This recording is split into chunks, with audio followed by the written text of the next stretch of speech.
बुद्धि का सौदागर। एक समय की बात है। गुजरात के एक छोटे से गांव में एक निर्धन लड़का रहता था। उसके पास माता पिता नहीं थे। गांव में उसके पास आजीविका का कोई साधन नहीं था, परंतु वह बहुत बुद्धिमान था। अपने पिता से उसने काम की कई बातें सीखी थी। एक दिन उसके दिमाग में एक अद्भुत विचार आया। उसने शहर जाने की ठान ली। शहर जाकर उसने एक सस्ती सी दुकान किराए पर ले ली और दुकान के बाहर एक बोर्ड लगा दिया, जिस पर लिखा था, बुद्धि का सौदागर, यहाँ बुद्धि बिकती है। लड़के की दुकान के आसपास फल, सब्जियां, कपड़े, जेवर, मेवे और रोजमर्रा की चीज़ों की कई दुकानें थीं। सारे दुकानदार उस लड़के की खिल्ली उड़ाते, भाई, यह दुकान तो बड़े गजब की है, अब तो अकल भी बिकाऊ हो गई है। लड़का उनकी बातों की कोई परवाह नहीं करता था। वह दिन भर आते जाते ग्राहकों को आवाज़ लगाता रहता, आओ आओ, बुद्धि ले जाओ, एकदम खरी, सस्ती और उपयोगी, एक दाम सही दाम, आओ साहब ले जाओ। लेकिन बहुत दिनों तक बुद्धि के सौदागर की दुकान पर कोई भी ग्राहक नहीं आया। एक दिन उसने दुकान बंद करने का निश्चय कर लिया। तभी एक धनी सेठ का मूर्ख लड़का उसकी दुकान की ओर से गुजरा। उसे समझ नहीं आया कि यह कैसी दुकान है। कोई फल या सब्जी होगी।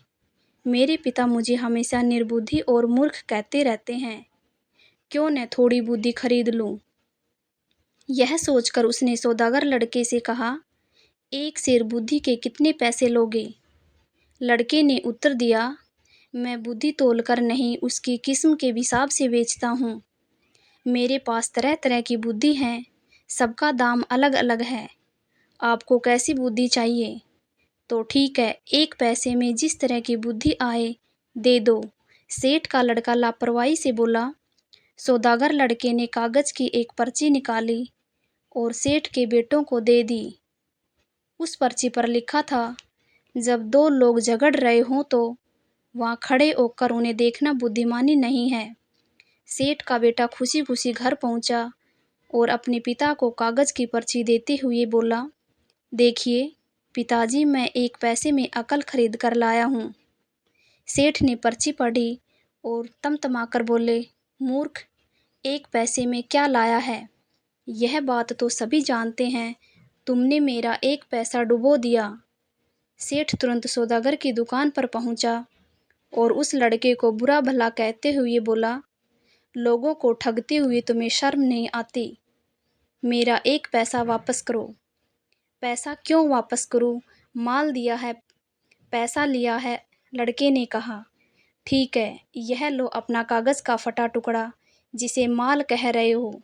नहीं चाहिए हमें तुम्हारा माल, यह लो। कहते हुए सेठ उसकी पर्ची वापस करने लगा। पर्ची नहीं, मेरी सीख वापस करो। अगर पैसा वापस चाहिए तो आपको एक कागज पर लिख कर देना होगा कि आपका बेटा कभी भी मेरी सीख का प्रयोग नहीं करेगा। बात बन गई, दोनों पक्ष मान गए। सेठ ने कागज पर हस्ताक्षर कर दिए और अपना पैसा वापस लेकर प्रसन्न हो गया। समय बीतता गया। उस प्रदेश के राजा की दो रानियां थीं। एक दिन दोनों रानियों की दासियां बाजार गई। वहां उनका झगड़ा हो गया। बात थपथपाई, हाथ पहुंच गई। लोग चुपचाप खड़े देख रहे थे। उन्हीं में सेठ का बेटा भी था।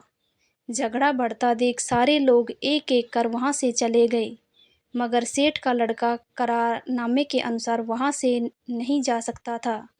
वह अकेला ही खड़ा रह गया। बस फिर क्या था, दोनों दासियों ने उसे अपना गवाह बना लिया। झगड़े की बात राजा रानियों तक पहुंची। सेठ और उसका लड़का राज दरबार में लाए गए। दोनों रानियों ने लड़के से कहा कि वह उनके पक्ष में गवाही दे। सेठ और उसके बेटे के तो होश उड़ गए। वे सहायता के लिए बुद्धि के सौदागर के पास पहुंचे। बोले, हमें किसी तरह बचा लीजिए, मैं 500 रुपये लूँगा।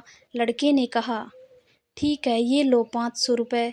सेठ ने तुरंत 500 रुपये निकाल कर सौदागर को दे दिए।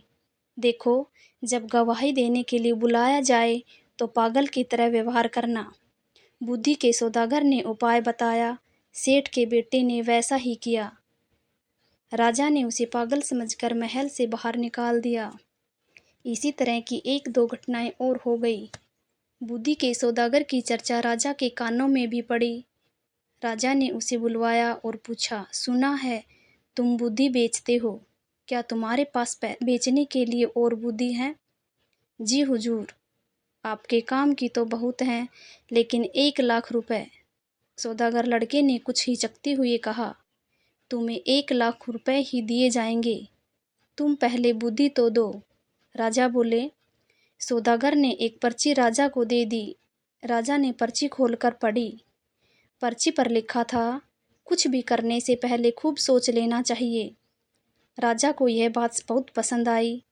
उन्होंने अपने तकिए के गिलाफ पर, पर्दों पर, अपने कक्ष की दीवारों पर, अपने बर्तनों पर इस वाक्य को लिखवा दिया, जिससे वह इस बहुमूल्य बात को कभी न भूले और न ही कोई भूल सके।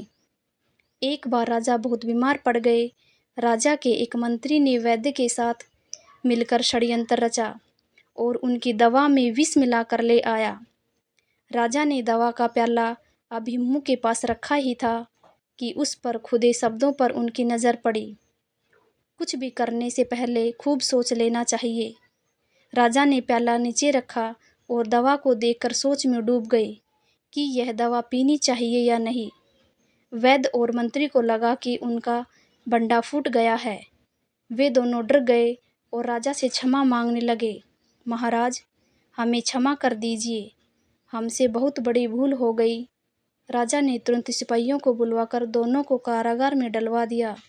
बुद्धि के सौदागर को बुलाकर इनाम में खूब सारा धन दिया और उसे अपने मंत्री बना लिया। थैंक यू वीडियो देखने के लिए।